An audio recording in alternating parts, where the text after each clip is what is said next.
एक दिन कालू के घर शाम के वक्त डोरबेल बजती है। लगता है न्यूज़पेपर वाला आ गया है। ये बोलकर जैसे ही कालू बाहर जाकर न्यूज़पेपर उठाकर उसे पढ़ने के लिए खोलता है तो उसमें खून से लिखा होता है, आज तेरा आखिरी दिन भी खत्म हुआ। उल्टी गिनती शुरू कर दे क्योंकि मैं वापस आ गई हूँ। नहीं नहीं नहीं, ऐसा नहीं हो सकता, कुछ नहीं होगा मुझे। तभी एक चिड़िया साइकिल चलाते हुए घंटी बजाती है और एक अखबार कालू के ऊपर फेंकती है। कालू उस भूतिया चिड़िया की आत्मा को देखकर डर जाता है और डरते हुए उस अखबार को खोलता है। मैं वापस आ गई हूँ और तुझसे बदला लेकर ही रहूंगी। नहीं नहीं नहीं नहीं, ये सब झूठ है माँ, जल्दी बाहर आओ। क्या हुआ? तुम इतनी आवाज क्यों लगा रही हो? देखो इस अखबार में खून से क्या लिखा है। कालू के कहने पर सुंदरी कौवी उस अखबार को पढ़ती है जिसमें नॉर्मली दैनिक समाचार लिखा हुआ था। कुछ भी तो नहीं लिखा, कोई खून वून नहीं है। तुम पागल हो गए हो क्या? जाओ थोड़ी देर जाकर सो जाओ। ये सुनकर कालू कौवा सोने के लिए चला जाता है। कुछ देर बाद जैसे ही कालू अपनी आंखें खोलता है तो उसके सामने भूतिया टूनी चिड़िया की आत्मा होती है। क्यों कालू, नींद पूरी हुई या नहीं? चल कोई बात नहीं, मैं वापस आ गई हूँ, तुझे हमेशा के लिए सुला देती हूँ। मुझे छोड़ दो, अरे छोड़ दो मुझे, भगवान के लिए मुझे बख्श दो, मैं मरना नहीं चाहता।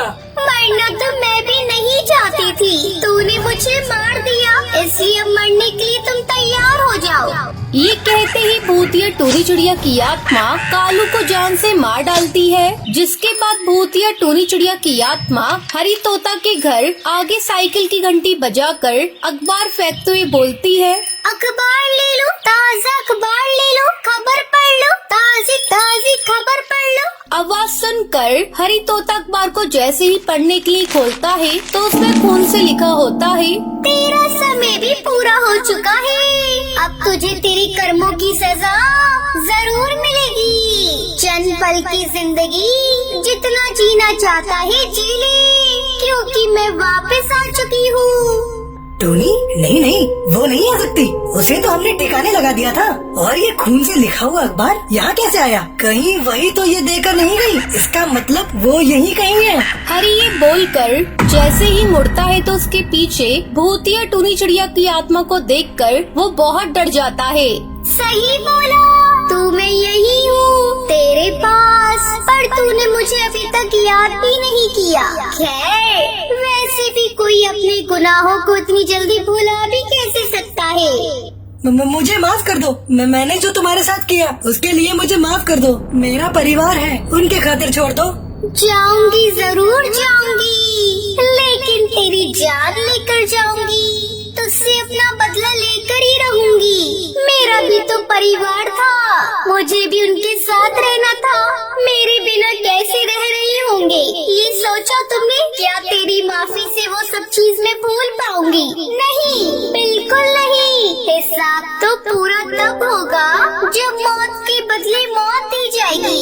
ये कहते ही भूतिया टूनी चिड़िया की आत्मा उसके पेट में चाकू मार देती है। मार डाला, इसे भी मार डाला, अब बस बंटी कबूतर बचा है, उसे भी ठिकाने लगा दो, तभी मेरा इंतकाम पूरा होगा। अब वो बंटी को भी इसी तरह न्यूज़पेपर देकर उसे मारने वाली होती है कि तभी उसकी पत्नी टुनटुनी उसके सामने आकर उससे कहती है, नहीं नहीं, मैं तुम्हें अपने पति को मारने नहीं दूंगी, तुम्हें जो कहना है मुझसे कहो।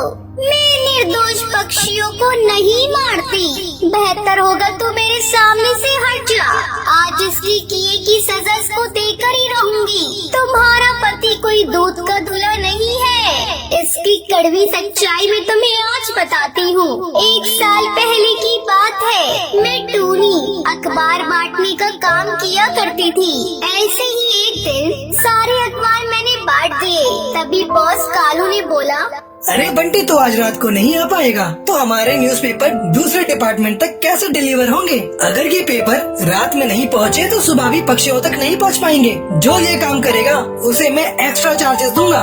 अगर मैं इस चीज के लिए हाँ कर दूं, तो मैं माँ की आंखों का इलाज करवा पाऊंगी इन पैसों से। सर, मैं करूंगी ये काम। फिर टोनी बॉस से एड्रेस लेकर रात में न्यूज़पेपर के बंडल को लेकर दूसरे डिपार्टमेंट जाने के लिए निकल जाती है, लेकिन रास्ते में बंटी, कालू और हरी उसे रोक लेते हैं। छोड़ दीजिए मुझे सर, आपको शर्म नहीं आती? अपने ही ऑफिस के एम्प्लॉय के साथ आप बदतमीजी कर रहे हैं, जाने दीजिए मुझे। ये कहकर टोनी चिड़िया वहाँ से भागने लगती है। तभी वो तीनों से चाकू मार कर उसे जमीन में दफना देते हैं। बताओ क्या गलती थी मेरी? सिर्फ अपनी माँ का सोचकर मैं उस रात निकली, लेकिन इन दरिंदे पक्षियों ने, जिसमें तुम्हारा पति शामिल था, उन सब ने मेरे साथ गलत किया और मुझे मार डाला, इसलिए मैंने मार डालूंगी। ये बोलकर भूतिया चिड़िया की आत्मा उसके पति बंटी को भी मार डालती है और अपना बदला लेकर वो हमेशा के लिए चली जाती है। शाम के वक्त टोनी चिड़िया और सुंदरी कौवी अपनी बिरयानी का ठेला लेकर जा रही थी। अरे बिरयानी ले लो, बिरयानी ताज़ा ताज़ा गरम गरम बिरयानी, लाजवाब चिकन वाली मजेदार बिरयानी, जल्दी जल्दी ले लो, कहीं ऐसा ना हो कि खत्म हो जाए। उन दोनों की आवाज सुनकर हरी तोता आकर कहता है, अरे चिड़िया, बिरयानी कैसी दी? जरा एक प्लेट देना। हाँ हाँ बेटा, ये ले लो और खाकर बताओ कैसी है। अरे वाह, ये तो बहुत अच्छी बिरयानी है, लेकिन इसमें हड्डी के टुकड़े हैं। हाँ तो होंगी ही, इसमें पक्षियों की हड्डी और मांस के टुकड़े हैं। माँ जी जरा इसे और बिरयानी डालना तो। क्या? पक्षियों के मांस और हड्डियों के टुकड़े? ये क्या खिला दिया आपने? मेरा ध्यान भ्रष्ट कर दिया। अब जब खा ही लिया है तो और खा लो, क्योंकि उसके बाद तो तुम मार दिए जाओगे। ये तुम क्या बोल रही हो? छोड़ दो मुझे।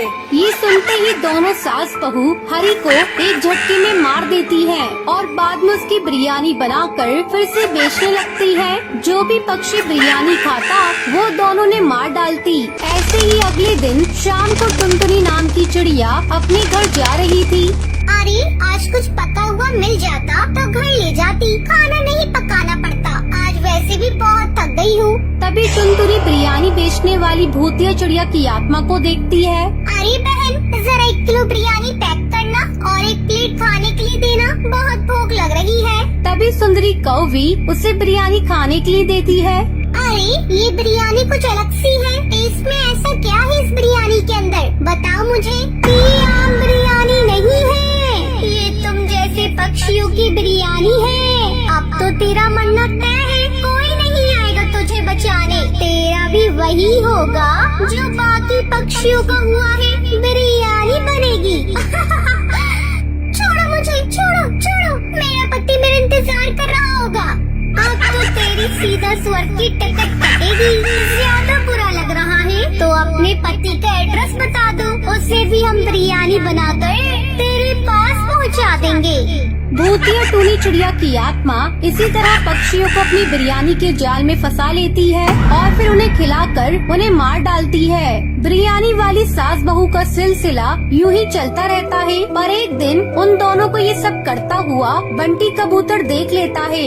क्या तुम्हें रत्ती भर भी शर्म नहीं है कि तुम दोनों इतने मासूम पक्षियों की जान लेकर उन्हें मार रही हो? मैं पूछता हूँ, आखिर तुम ये सब क्यों कर रही हो?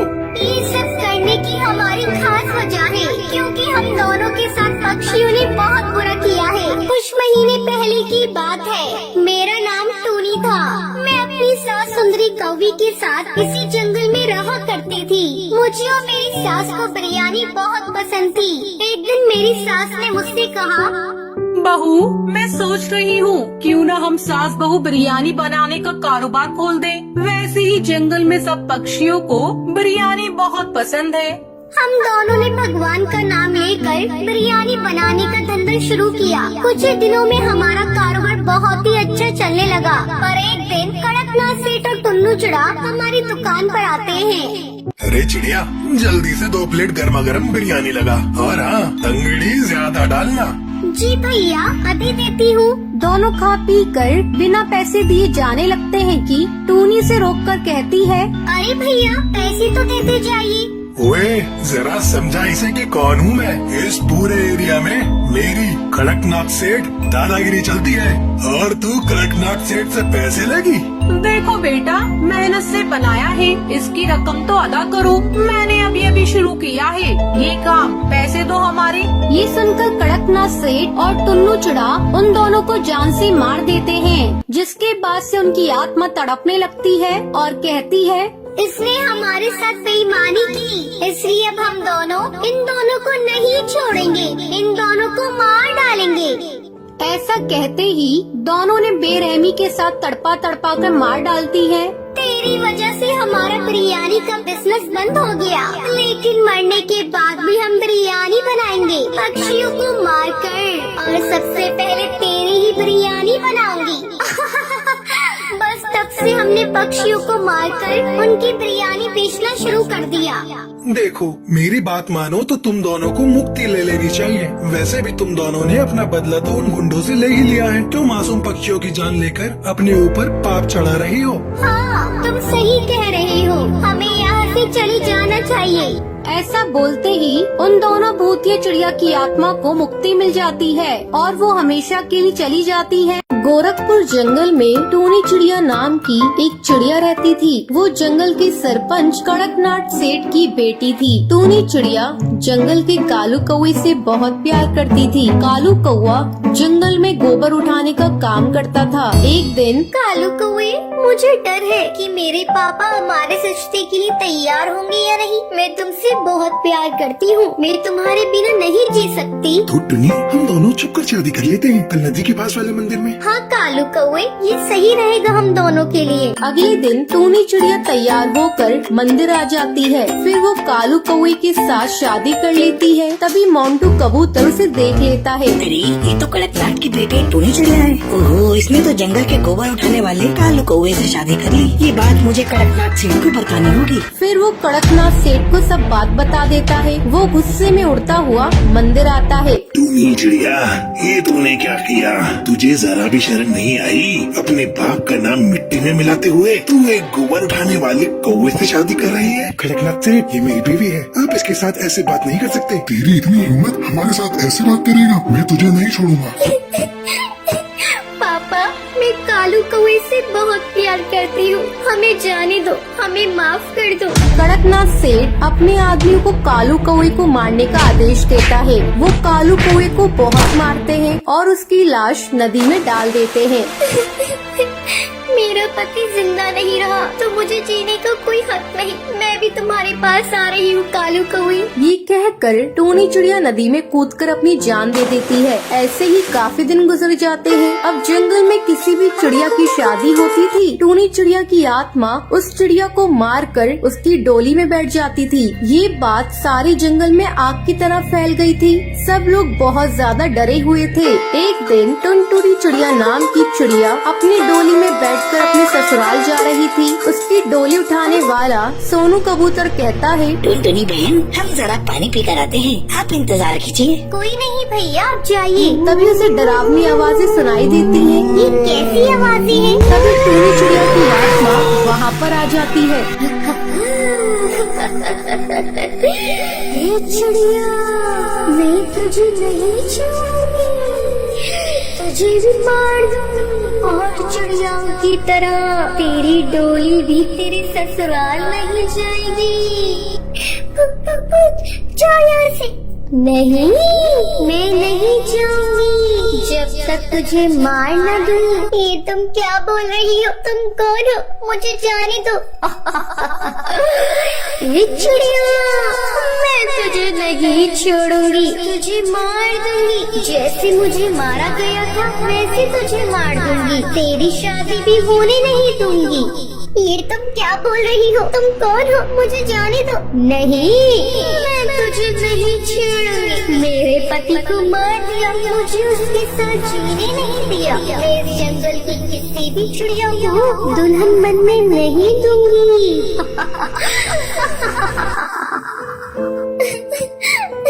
इससे क्या फायदा होगा? तुम दूसरी टोनी चिड़ियाओं को मार के उनसे उनका प्यार क्यों छीनना चाहती हो? इससे तुम्हें तुम्हारा प्यार नहीं मिलेगा। इस बदले की आग में ना जाने तुमने कितनी चिड़ियाओं से उनका प्यार छीना। ये बहुत गलत बात है। माना तुम्हारे साथ गलत हुआ, लेकिन तुम दूसरों के साथ गलत करके ठीक नहीं कर रही हो। ये सुनकर टोनी चिड़िया को अपनी गलती का एहसास हो जाता है। हाँ टुनटुनी, तुम सही कह रही हो। मुझे माफ कर दो। मैंने बहुत चिड़ियाओं के साथ गलत किया, लेकिन अब नहीं, मैं जा रही हूँ। ये कहकर टोनी चिड़िया की आत्मा वहाँ से चली जाती है। अब उस जंगल में खुशी खुशी चिड़ियाओं की डोली उनके ससुराल जाती